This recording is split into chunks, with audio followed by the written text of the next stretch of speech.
Olé, la quotidienne de TCS au Cinémed. Olé, salut à tous, merci de rejoindre votre émission Olé quotidienne de The Cinema Show en direct du Cinémed et retransmise sur les ondes de Radio Campus à 13h30 mais également sur YouTube sur la chaîne The Cinema Show. Abonnez-vous. Pour celles et ceux qui nous découvrent, on vous propose un rapide débrief de ce qui s'est déroulé la veille, donc mardi 19 octobre, mais on évoquera aussi le programme du jour avec mes deux invités. Donc je suis à côté de Simon. Comment ça va Simon aujourd'hui ? Bah ça va super, ça me fait plaisir que ce soit toi qui anime ce matin. C'est vrai, mais j'ai été promu parce que Benoît a été un peu moins bon la veille. Mais on n'en reparlera pas plus tard parce que ça ne nous intéresse pas. En face de lui, eh bien, il y a Marine. Marine, tout va bien pour toi ? Tout va super, j'ai mangé mon pain au chocolat, tout va bien. Bon bah super. Direct. Puisque tout le monde est en forme, en fait j'avais écrit ça mais je me suis dit j'espère qu'ils vont être en forme parce que sinon ma phrase... Pourtant Marine, ce qu'elle a fait la veille, ce qu'elle a fait hier... Ouais, on en parlera un peu. Là. On en parlera un peu. Donc je vous propose de lancer la 6e de Olé avec le débrief. Le débrief de la quotidienne. Et on débute avec vos impressions sur le film que vous avez pu voir hier tout simplement, puisque c'était pas hier soir. Et notamment Little Palestine, Journal d'un siège, un film documentaire de 1h29 en compétition. Donc je vais vous expliquer rapidement le synopsis du film. C'est suite à la révolution syrienne, le régime de Bachar al-Assad assiège le quartier de Yarmouk à Damas, plus grand camp de réfugiés palestiniens au monde. Donc le réalisateur témoigne des privations quotidiennes tout en rendant hommage au courage des enfants et des habitants du quartier. Simon, toi tu l'as vu, c'est un film joyeux, c'est un film qui donne envie. C'est le feel good movie de ce Cinémed. Exactement. Clairement, une très bonne comédie, on se marre pendant 1h30. Non, pas du tout, c'est tout le contraire. C'est vrai que quand le film s'est terminé, on était un peu... Au bout de notre vie quoi. Ouais, mais du coup, ça non pas que ça soit réalité, trop long quoi, c'est vraiment voilà ce qui est diffusé à l'écran qui est hard quoi. Ouais. C'est chaud et c'est hyper intéressant parce que moi par exemple je connaissais pas du tout l'histoire de ce quartier, pourtant je m'intéresse un petit peu à la géopolitique au Moyen-Orient. Mais là ouais, hyper surpris. Je sais plus si tu l'as présenté comme juste Little Palestine, je me rappelle plus. Journal d'un siège, ouais, parce que c'est vraiment voilà ce journal, c'est un journal intime finalement où on suit donc le réalisateur qui suit beaucoup en fait sa mère qui est infirmière et qui va voir les différentes personnes qui résident dans ce camp et on sent que c'est la misère totale quoi. Il y a rien à manger en fait, c'est des gens qui sont enfermés là et on les laisse mourir de faim quoi. Ouais. Et limite ils disent plusieurs fois dans le film vaudrait mieux qu'on soit bombardé que de mourir de faim. Donc c'est ça qui fait que c'est un film feel good encore une fois. Donc c'est vraiment dur. Justement je me disais par rapport à ça, donc c'est très difficile de juger un film comme ça parce que en fait c'est des images réelles qui sont tournées dans des conditions très compliquées.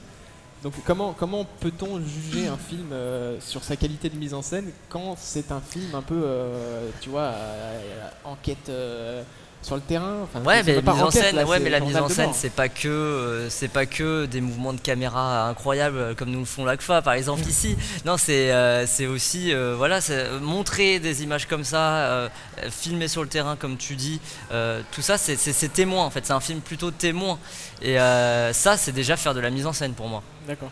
Donc pour toi le film remplit il remplit son contrat. C'est un film, on n'est pas dans un reportage, on sent qu'il y a des choses qui veulent être faites. Ces plans, par exemple, il y a un plan qui revient très souvent sur la rue, en plan fixe, et on voit les gens qui marchaient beaucoup. Il parle aussi à un moment du fait que un des seuls trucs de liberté quand on est dans un camp comme ça, c'est de marcher. Et donc on voit que toute la population marche en fait parce que ils ont que ça à faire quasiment. Et tu vois, et alterner ces plans-là avec des plans de la rue vide, des trucs comme ça, déjà là, c'est faire acte de mise en scène. Donc non, franchement, c'est dur comme film, mais on apprend beaucoup de choses et on se dit mais qu'est-ce qu'elle fait la communauté internationale, pourquoi elle n'a pas réagi plus tôt, voilà. Parce que du coup maintenant le camp n'existe plus et tout le monde a été disséminé sur toute la planète. Voilà, ouais. Le réalisateur du coup il réside en Allemagne maintenant. Ouais, c'est ce qui est écrit dans le carton de la fin. Ouais, t'as vu, je sais lire. Ouais. Et du coup, ce que je trouvais très intéressant aussi, c'est qu'on suit quelques personnages, pas beaucoup, enfin surtout le personnage de la mère, si j'ai bien compris, je me rappelle plus de son nom. Ça c'est intéressant parce qu'elle elle est infirmière, aide-soignante, je sais plus, enfin un des deux, et du coup elle va à la rencontre des gens qui sont malades, qui crèvent de faim. Enfin c'est intéressant quoi, ça permet d'avoir un fil rouge après, tu vois, encore une fois, ça c'est faire aussi acte de mise en scène. Si tu veux absolument de la mise en scène dans un film, encore une fois, on n'est pas obligé d'avoir ça à chaque fois. Je trouve que pour le rythme, c'est quand même important d'avoir une mise en scène qui permet de relancer un peu, j'allais dire l'intrigue, là il n'y a pas forcément d'intrigue, mais je suis trop de la fiction peut-être, hein, c'est ça le problème. Ouais, mais c'est peut-être pour ça. Trop de réflexes. Ouais, mais tu vois, hier quand tu parlais de All In, t'étais moins chaud parce que la frontière entre fiction et documentaire elle était très floue. Alors que là, on sent il n'y a pas de frontière, c'est vraiment du doc là. Non, mais je suis entièrement d'accord. C'est brut. C'est le problème de la frontière parce que du coup, dans All In, tu vois, le problème c'est que tu sais plus si tu as affaire à une fiction, tu sais plus si ce qu'ils vivent c'est écrit ou pas. Du coup, je trouve que ça perd son sens. Mais on va pas refaire le débat sur All In, mais moi je trouvais ça intéressant, tu vois. Voilà. J'ai pas dit que c'était pas intéressant. Du coup, Marine, est-ce que ça t'a donné envie de le voir? Écoute, oui.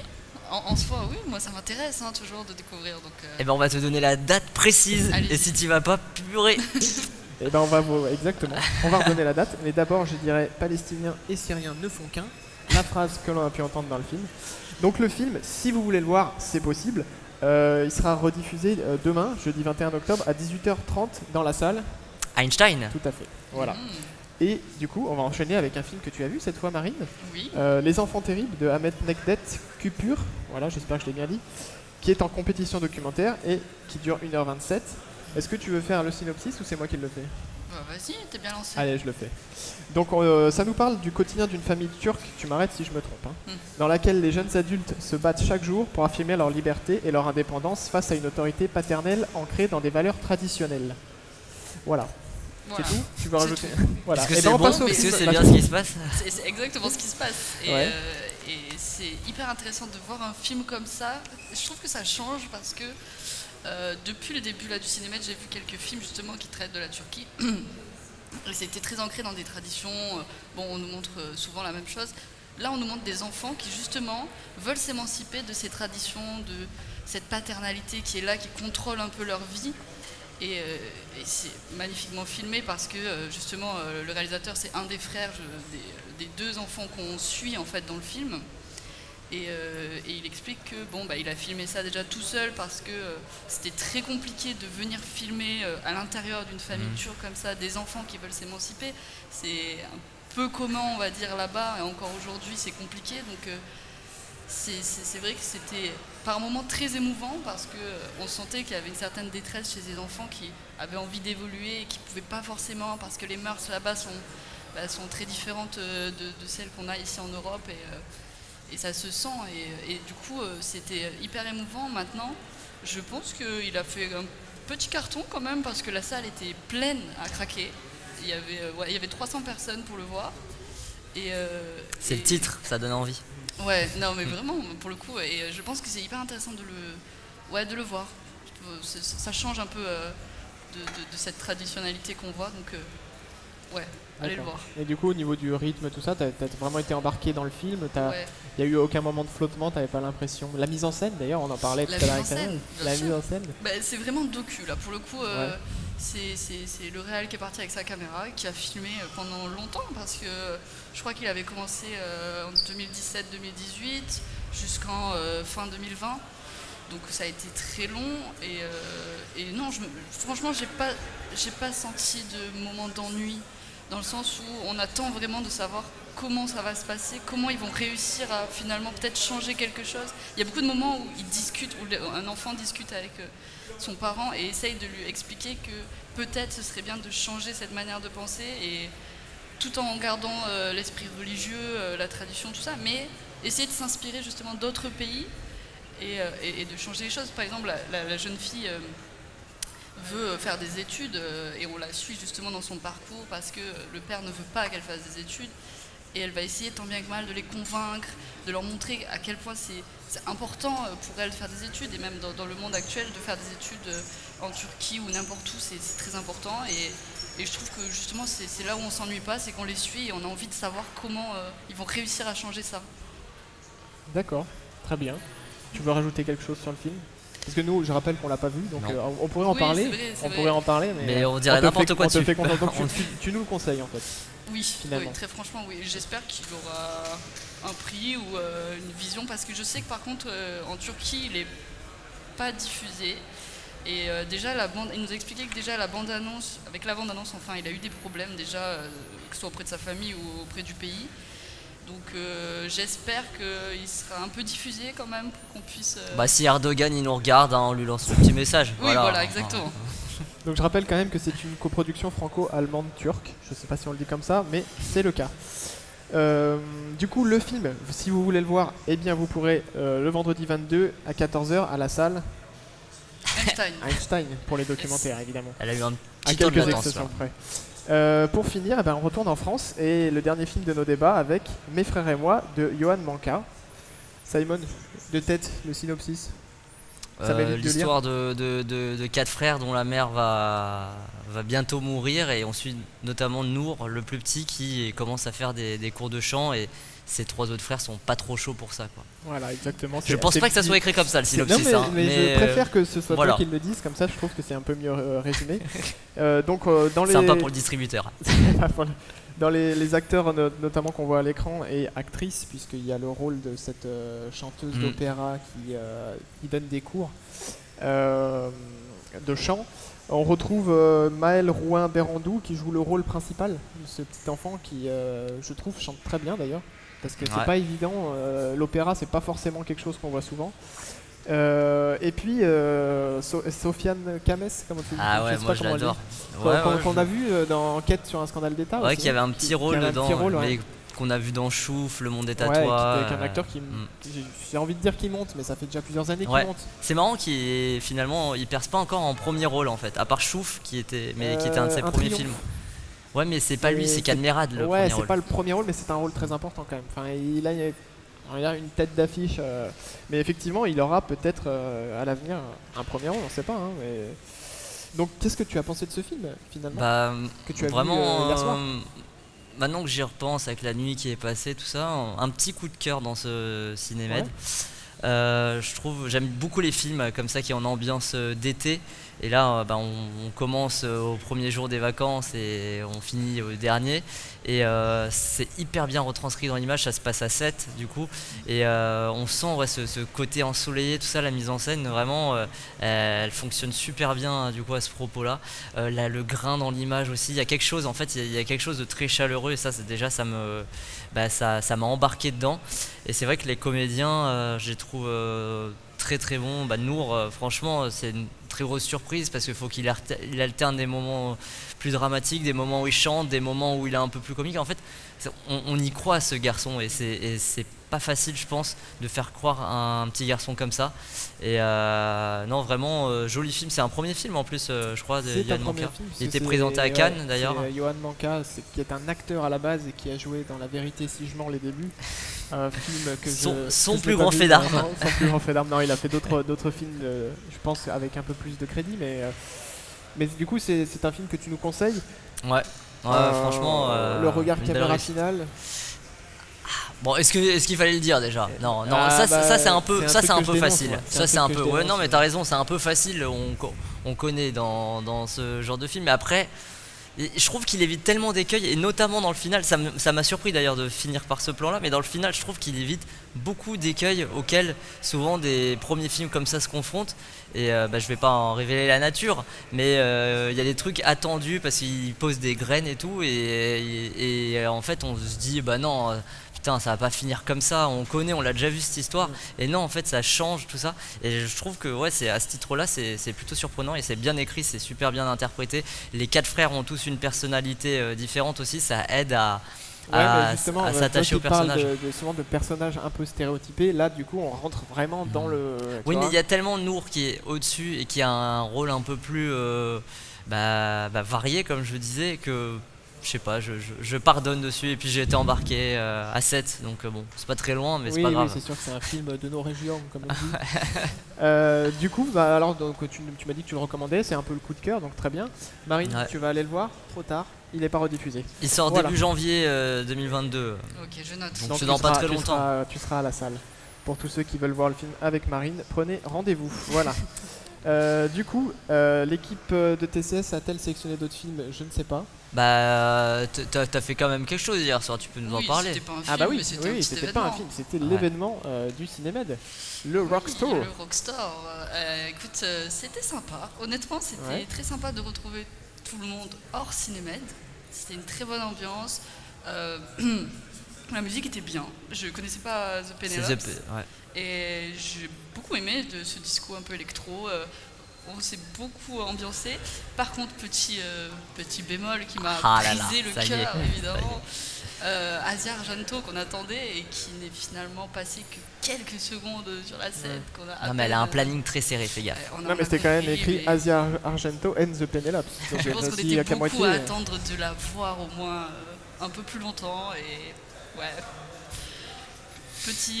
Ouais. Petite déception. Ça t'a Mais pas empêché de boire. Ça m'a pas empêché de boire justement. Voilà. Et de passer J'ai un bon compensé moment. avec l'alcool et ça. Putain, ça j'aurais bien allait. voulu voir Benoît avec toi dans quel état il était, mais bon.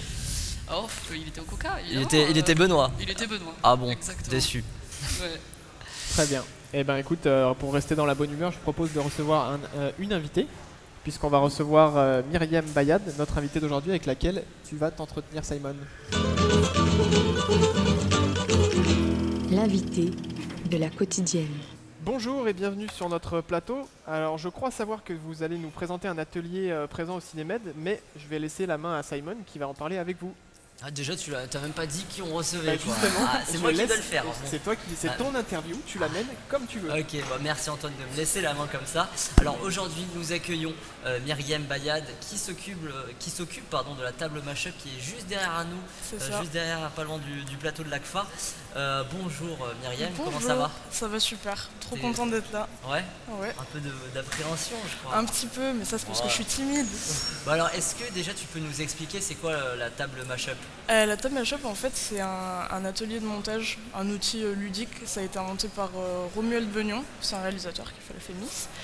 Et en fait le principe c'est que c'est un outil d'éducation à l'image où les enfants, et même pas forcément les enfants, tout le monde peut venir monter son propre film sur une table avec un principe de carte. En fait il y a une caméra sous la table et grâce à un QR code on pose la carte et ça permet de lire les plans, de monter son film et de mettre de la musique, de mixer, de mettre du doublage, etc.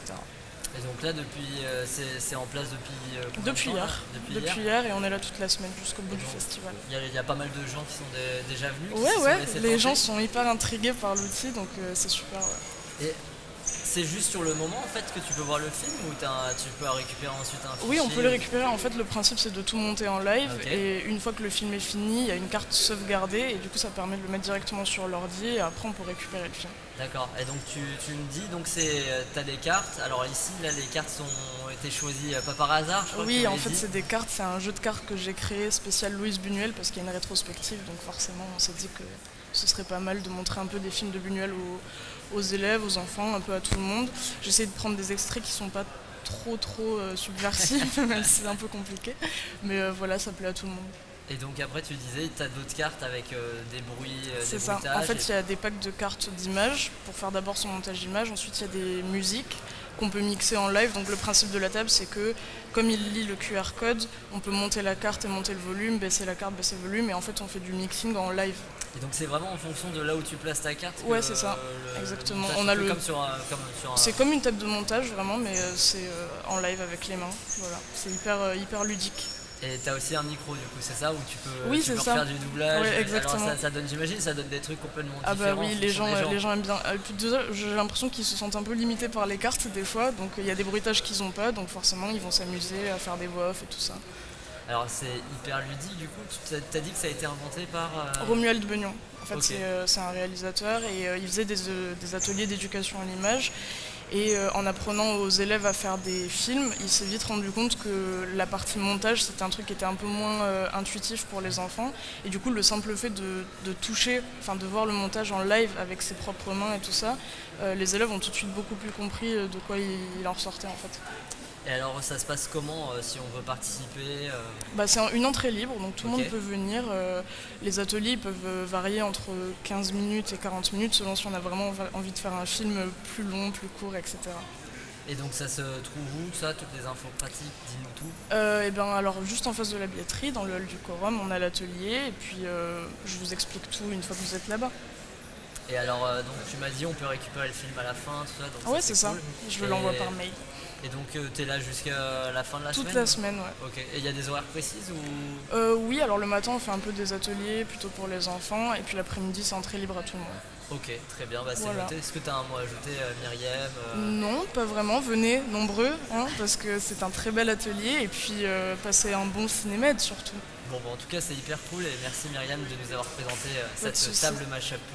Antoine, je te redonne la main. Bah, merci Simon. Du coup, on poursuit cette émission avec ce qu'il ne fallait surtout pas rater aujourd'hui au Cinémed. Aujourd'hui, au Cinémed. Qu'est-ce qui vous tente dans le programme du jour? Rien peut-être? Bah, il y a Memory Box à 20h30, Ouais. mais je pense Effectivement. pas avoir le temps de pouvoir le voir vu que ce soir, émission spéciale de The Cinema Show ici. Donc, de 19h Eh ouais. à 20h30. Eh bah ouais, forcément. Mais j'imagine que dans l'équipe, il y en a qui iront le voir. Voilà. Oui, très certainement. On en Rien d'autre. reparlera de Vous toute avez façon. pas l'air très enjoué. Bah, non, mais c'est juste qu'aujourd'hui, grosse journée, donc... C'est vrai, grosse journée. Puis c'est- Mais toi, j'imagine tu vas voir des films. Ah oui, oui, moi je veux voir des films. Bon bah voilà, bah tu vas voir quoi? Bah, Memory Box. Et ben voilà. Et SWAD? Et à 14h, non, je sais plus ce que j'avais Je crois que noté. tu C'est à t'avais 16h, dit SWAD, je SWAD crois. à 16h. Non, non, j'avais un film à 14h, je crois. Luzu. Ouais, voilà, Luzu, très bien. Je connais ton programme, Eh ouais, c'est non, mais n'importe ouais. quoi. Mais c'est pas moi le chef, hein, c'est pour ça. C'est toi qui gères les gens. Du coup, on va conclure, puisqu'on Ouais. arrive à la fin de l'émission et que le temps nous prend. Merci Marine, merci Simon de m'avoir accompagné durant cette émission que j'ai animée avec brio. Le mec. Remercions bien évidemment les équipes de l'ACFA pour leur travail acharné, qui travaillent tous les jours pour nous permettre de faire cette émission depuis le quorum. Demain c'est qui présente? C'est Margot, que vous retrouverez à l'animation de Olé. Elle sera accompagnée par Edwin, si ça ne change pas, parce Non, que ça, change tous pas. les jours. Non, c'est Edwin. Et du coup, moi-même. Et oui, je serai encore là, je suis désolé. Et sur ce, je vous souhaite une excellente journée au Cinémed, un bon festival et... Olé Ouais. C'était Olé, la quotidienne de TCS, au Cinémed.